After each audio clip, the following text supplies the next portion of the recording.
Chopin's Fugue in A minor is definitely not one of his most well-known works, but in my opinion, it can serve as a great teaching example for how to compose a two-voice instrumental fugue. It was written sometime in the early 1840s, so it wouldn't be fair to call it a student work.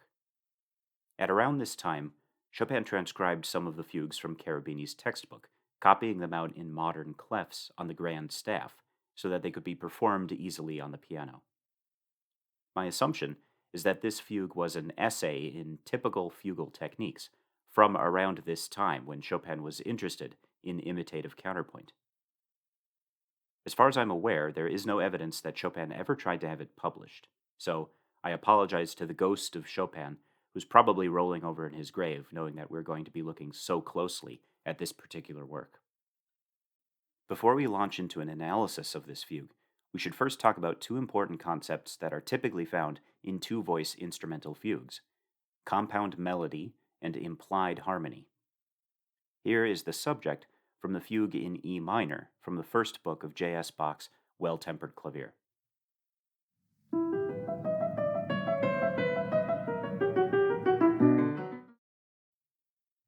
This subject does not look like any that would have been used by Fuchs in Gradus ad Parnassum.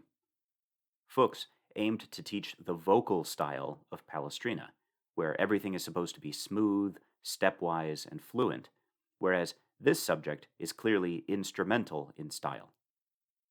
The first several notes fill in a wide range of an octave by a series of leaps in the same direction, and there are a number of dissonant intervals throughout the melody that would be difficult for a singer to accomplish in anything but a slow tempo, unless you're good at yodeling.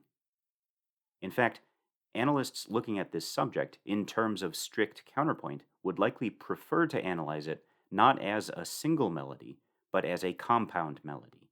In other words, as multiple melodic strands that have been stitched together into a single performance part. Here is my sketch of what the implied harmony would be for this subject. In the first measure, we arpeggiate through the tonic triad, and you can think of these notes as being like different voices in a chordal texture, sounding one after another.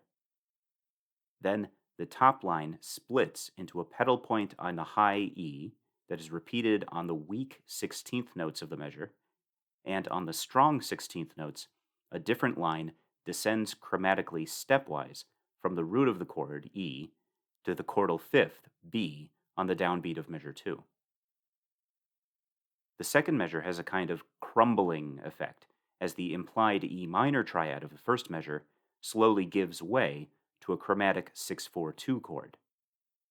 The note G, for instance, persists deep into the measure, much like a suspension, before resolving down by step to F sharp on the second to last 16th note.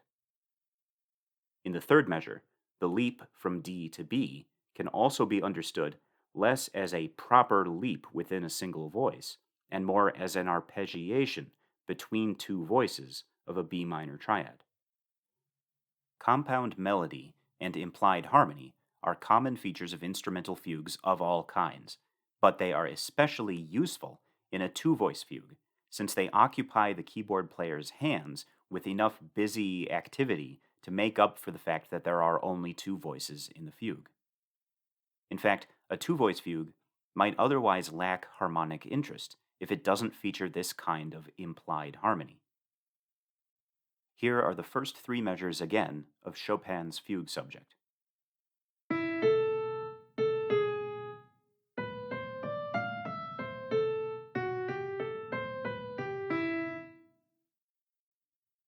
And here is one interpretation of the implied harmony expressed by this melody.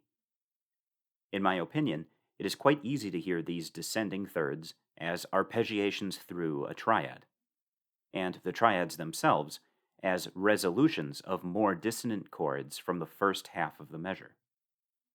We will see later on in the piece that this turns out to be the literal harmonization of the subject, and Chopin adds the note D sharp in the accompanying voice here to complete a fully diminished seventh chord that improves the sense of harmonic resolution to the E minor triad. One of the techniques Chopin uses throughout this fugue is a consistent countersubject that is invertible at the octave. I explained that compositional tool in the previous video in the series, so I won't go into too much detail about it here. Here is Chopin's entire subject.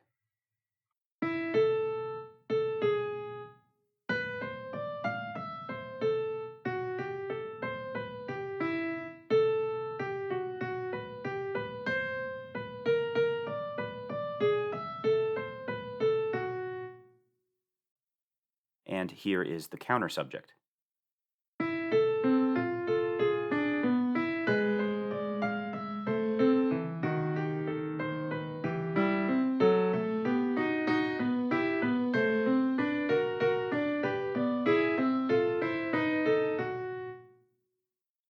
Both the subject and countersubject begin with a distinctive head motive of an ascending leap of a perfect fourth.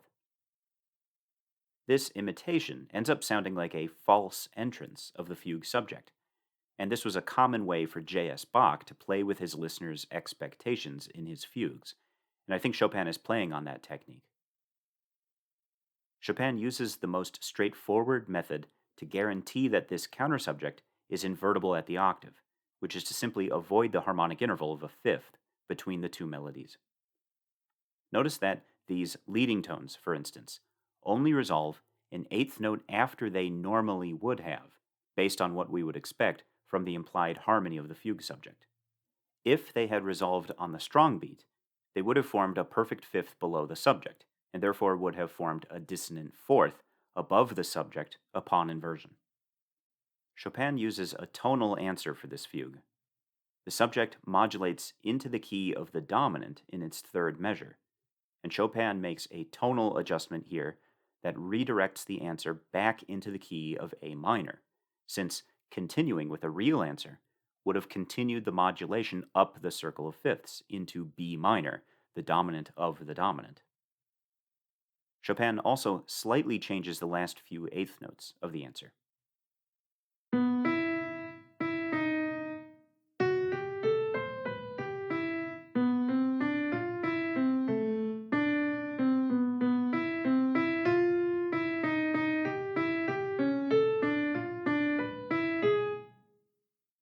The countersubject then also has to be adjusted slightly in order to accommodate these changes.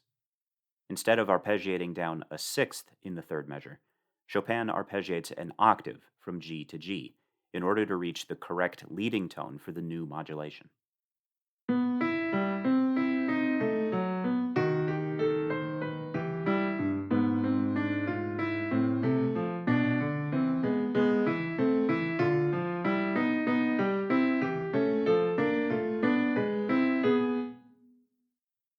Chopin's fugue has a very standard exposition. The subject is stated first in the left hand, and then the answer occurs in the right hand as the left continues with the countersubject.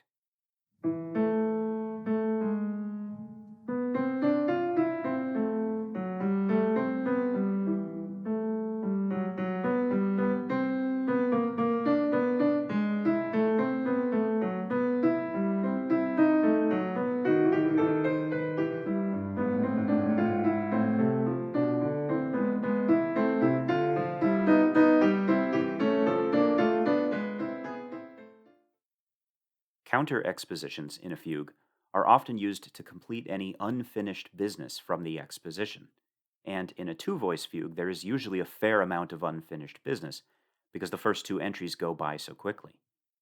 In this case, Chopin uses the counter exposition to redistribute the materials between the two hands in the inverse pattern from the exposition. After a short, non-modulating episode, Chopin gives the subject to the right hand with the countersubject beneath. Then, when the left hand is given the answer, we hear for the first time the countersubject placed in the top voice, demonstrating its invertibility at the octave.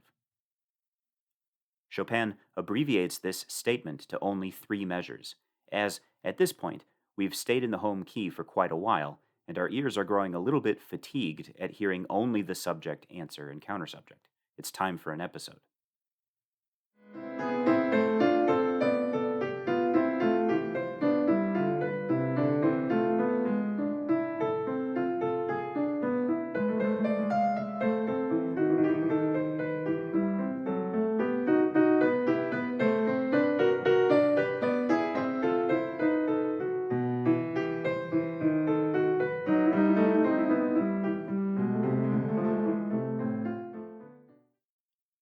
The middle section of the fugue begins with an episode that provides contrast from the main themes. This episode modulates into the key of the dominant, which prepares a statement of the answer in measure 30, which is now abbreviated to only 2 measures, before the left hand takes the subject, and we get our first opportunity to hear the countersubject inverted above the subject. This too is cut short, and Chopin sequences the second measure of the subject and countersubject to form a new modulatory episode.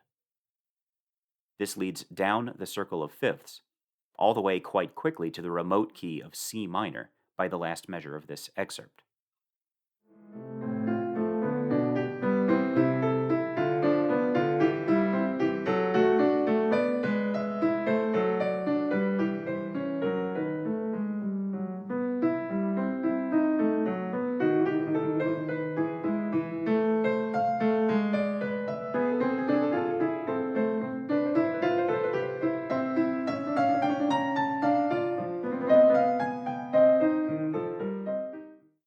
This episode ends with a complete statement of the fugue subject in the left hand in the key of D minor, the subdominant.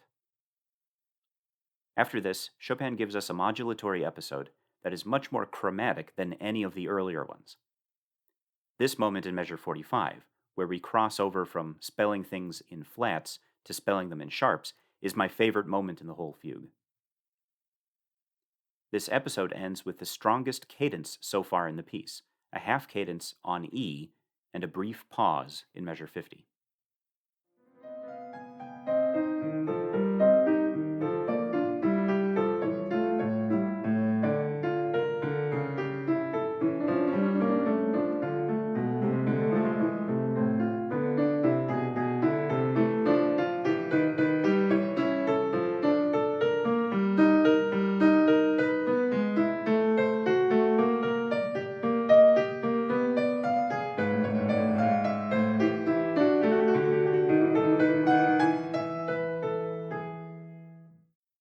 In the final section of the fugue, Chopin demonstrates that the subject and answer can work in a very brief stretto.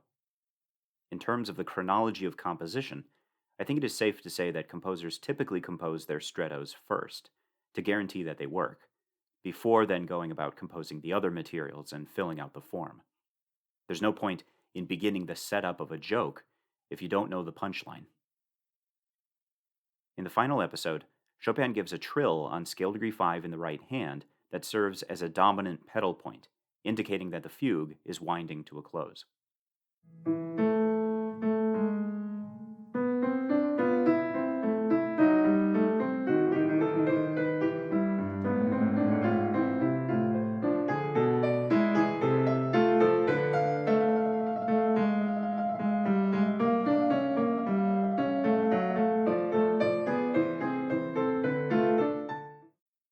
Finally, in the closing measures, Chopin transfers the dominant pedal point into the left hand until, in measure 66, the main theme then returns in the left hand, accompanied by an inverted form of the subject in the right hand that moves in contrary motion to the subject, before the final perfect authentic cadence in the tonic at the end of the piece.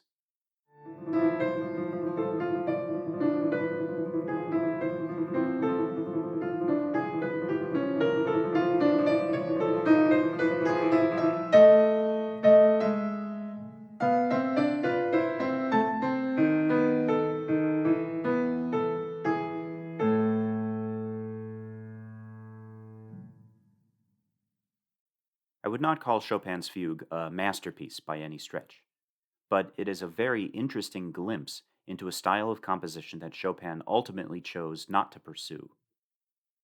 The sketch-like character of this piece actually makes it less intimidating to study and perform than some of the titanic fugues of Bach or Mendelssohn, which is one of the reasons that I chose to include an analysis video of this piece for the playlist on imitative counterpoint. Chopin demonstrates several of the most common solutions to the technical problems of composing an instrumental fugue, including compound melody, an invertible countersubject, stretto, and the proportioning of thematic material with episodes. Stay tuned for the next episode when we will be looking at some of the rarer forms of invertible countersubjects.